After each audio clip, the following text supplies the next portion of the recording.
早晨，我呢幾日咧就去咗另外一個省叫 Manitoba， 其實喺安省隔離嘅咁一個城市叫做 Winnipeg， 咁就去一個 solo trip。其實正常旅行就唔應該拍片，應該享受下即係旅行嗰個過程啦。但係我又發覺自己依家咧，當你單獨拍片嘅時候，其實唔係好 pick up 到自己屬於自己嘅節奏或者係點樣，其實需要練習嘅。咁如果今日輕鬆啲，分享下15支香水啦。我由新手嘅時候開始咧，不停會去試上身，但係我都係因為某啲原因或者係唔同嘅理由咧，就冇入到或者擁有過呢支香水嘅。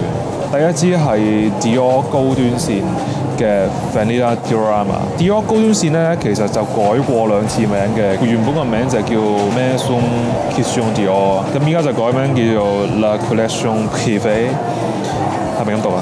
應該係咁讀。Vanilla Diorama 其實都係一支比較新嘅一支高端線香水啦。可能大家諗起 Dior 嘅美食調就係諗起 Poison 啊嗰種超甜嘅偏女性專用嘅美食調香水啦。好似 Vanilla Diorama 呢種比較中性啲嘅又擺高端線嘅美食調香水咧，其實係比較少嘅。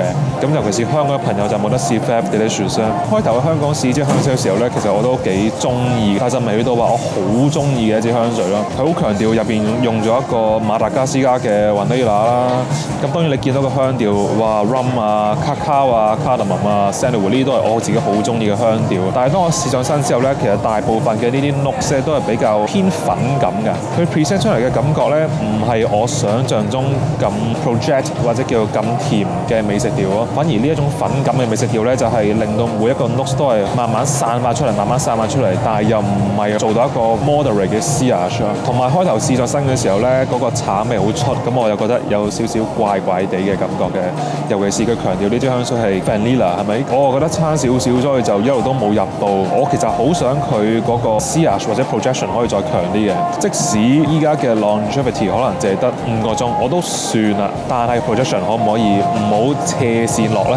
可唔可以係例如 keep 住你4個鐘都係保持住一個 moderate 嘅 projection， 然之後最尾1個鐘先落去比較貼膚嘅感覺咧？我會 keep 住再試呢支香水，因為我都覺得呢一支係 Dior 嘅高端線入邊係我嘅 top 5嚟嘅。另外一支 Dior 嘅La Collection Privée， 我想講嘅就係 Eden Rock 嘅。咁 Eden Rock 我知道有啲女士咧，其實係有買過嚟做可能佢哋嘅 signature scent 咁樣啦。咁尤其是夏天呢支香水應該會發揮得好好喎，因為佢係少有嘅一支海鹽味為主嘅香水嘅。我諗大家有聽過咩叫康城影展啦，係咪？咁或者有啲人會叫做堪城影展啦。咁康城呢個地方其實就喺法國南部，而 Eden Rock 其實本身就係一間酒店，就叫做 Hotel du Cap Eden Rock 嘅。呢間酒店就係坐落於堪城附近嘅一啲位置啦。一對出就已經望到地中海。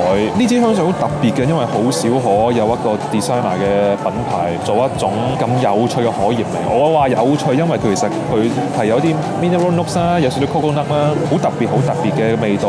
但係個情況就正如啱啱好似我試 Vanilla Diorama 咁樣咧，硬係就呈現出嚟嘅感覺好粉狀啊 ，coconut 又有時又比較突出，有時又收埋咗啦。佢個海鹽味又淨係只係喺個 opening 嗰度。因為我其實中意 marine 嘅香水，但係我就未必真係中意啲 salty 或者叫做係鹹啲嘅味道。但係我覺得呢一支係 Dior 嘅高端線入邊咧，有一支非常之特別嘅香水。你話 compare 到其他品牌，都好少可會有一種咁樣嘅 notes breakdown 或者咁樣嘅 notes combination。不過我相信呢一支應該好多人都有入過手啦，我估。咁我會再 keep 住試，睇下會唔會揾到一個買佢嘅理由啦。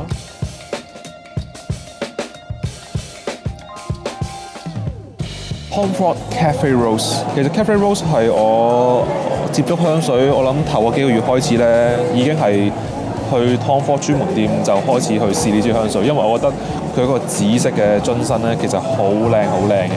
你話對比起佢原本好普通嘅啡色樽身加金色 label 嗰種香水樽咧，紫色樽咧喺咁多支入邊咧，已經係吸引咗我嘅眼球啦，即係吸引咗我去試啦。我又唔覺得佢係一支標榜做女性用嘅香水嚟嘅。當然我有試過試呢支香水嘅時候咧，就重手少少啦。咁跟住啲朋友就話：哇，好似阿婆嘅味啊！即係咧，哇，其實老女人嘅味嘅。因為其實佢個玫瑰咧係比較馥郁嘅。咁但係如果你係追住咖啡呢一個 notes 嚟去試呢支香水，我諗你會好失望啦。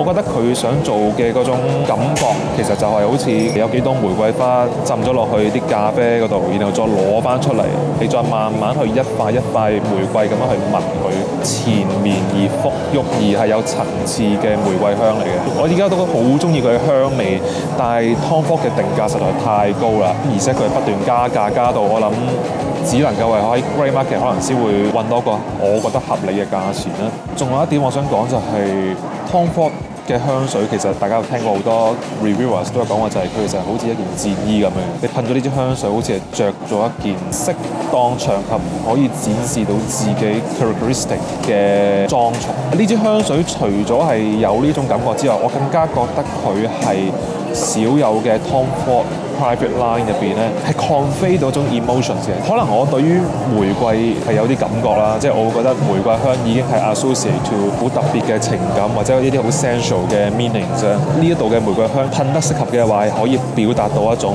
有韻味、有經歷，但係嘗試去鬆容面對嘅一種感覺咯。跟住係 Diptyque Orvillon Eau de Parfum，咁中文或者香港人好似譯呢支叫着夢啦，靈感就係嚟自3位 Diptyque 嘅創辦人，佢哋成日會喺巴黎嘅有一個 club， 咁個 club 就係其實叫 Orvillon Jazz Club 嚟嘅，咁大家又係享受緊嗰個 jazz music 啦，甚至食下煙草啊，嗰個氣氛係唔係嗰啲去 disco 嗰種哇哇嗰種感覺啦，係大家跳舞、分享喜悅、談天說地嘅一個地方啦。有啲 review article 我形容過佢係可能有啲 booziness 啦，有一啲煙草香啦。但其實我試落身上面咧就係偏 powdery 居多嘅。我好中意佢個 opening，因為嗰個 Juniper Berries 咧其實係有少少 gin 酒嘅味道。咁所以呢一隻酒咧，其實我會形容為 Diptyque style 嘅 booziness 啦。佢嘅酒香唔會係好似 Kilian 啊或者係 Roja 啊，就係呢一種 green 地而又有氣泡感偏 soft 嘅一種酒香嘅 vibe。呢支係我應該係我 top 5嘅 Diptyque， 但係點解我又未買到咧？因為佢一 dry down 之後嗰種 powdery 同埋嗰種比較柔弱嘅木質調咧，我想追求多少少咯。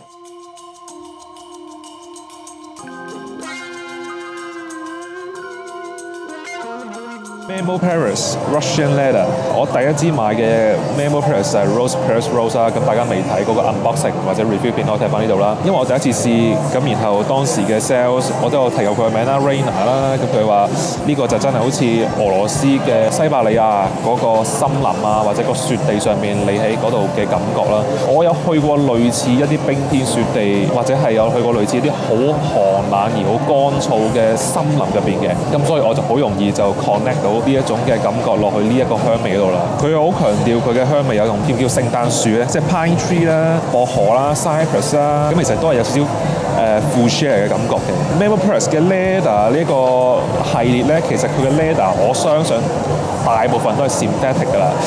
我估咧，我個人意見啦。咁所以你話我如果想追住 leather、追住皮革調嚟試咧，咁你應該係會失望咯。但係如果你話你好唔中意皮革調嘅 Memo Paris 嘅皮革系列咧，係會適合你嘅，因為佢嘅皮革大部分都只係配角或者係一個 gimmick 嚟。例如呢度 Russian Leather 咁樣啦，其實係更加多係一種 fuchsia 嘅苔蘚木質調，就唔係真係 exactly 嗰種皮革嘅香氣啦。未令到我好想要，但係我覺得如果你入到去 Memo Paris，你應該要去試下呢一支。非常之適合男士，但係女士如果 carry 到都係支好型嘅一支香水咯。題外話啦，佢以前嘅樽身係狼嚟嘅，咁依家好似變咗係紅嘅。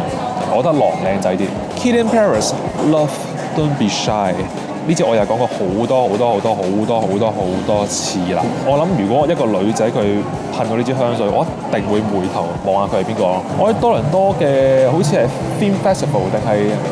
可能喺條街度，我都有印象係有聞過呢一隻味嘅。我自己成日都去 Kilian 嘅 boutique 嗰度試，因為我其實好希望自己可以 carry 到呢一支咁甜嘅橙花味，或者叫橙花油，因為其實佢有 Neroli， 其實見到 Orange Blossom。一句講晒就係好甜，但係高質嘅甜，比較引誘甜。佢嘅靈感本身就係嚟自於我唔係好記得個故事點樣，但係好似攞啲橙汁倒落去唔知點樣，跟住搞一個甜品出嚟嘅。我好想自己可以 carry 到，但係我真係 carry 唔到嘅一支香水咯。多啲師兄之前有開 lab 有問過我有冇試過 Extreme 啊？有冇試過Old Fresh 嘅版本啊？Old Fresh 我冇試過啦，但係 Extreme 我試過。咁但係 Extreme 版本咧就已經 twist 咗呢一種橙花棉花糖嘅甜味，去一個加重咗嘅玫瑰香。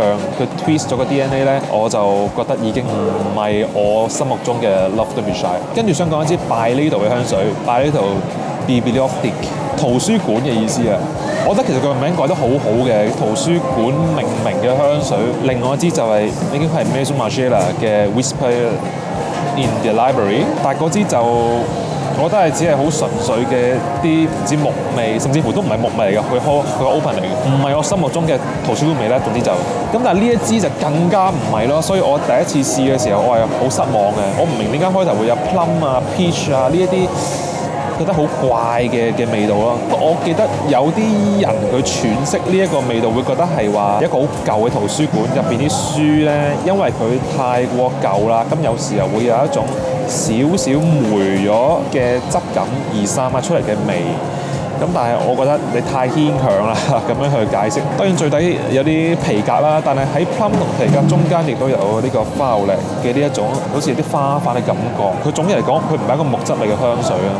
我本身 expect 圖書館，尤其是我去過瑞典嘅一啲 public library， 我所認知嘅味道就唔係由By Little呢個瑞典品牌所做嘅呢一種圖書館味咯。咁但係我都 keep 住去試，因為我或者會揾到佢獨特嘅地方嘅。有陣時候大家都覺得By Little嘅香水係有啲有陣怪嘅甜味啦，但我近年我已經開始嘗試去撇開我對呢一個品牌嘅呢一種固有嘅睇法。咁當然其實我到依家都係仍然有咁嘅睇法，但係就其實啲名改得好，但係你個味都要跟到隻個名先得咯。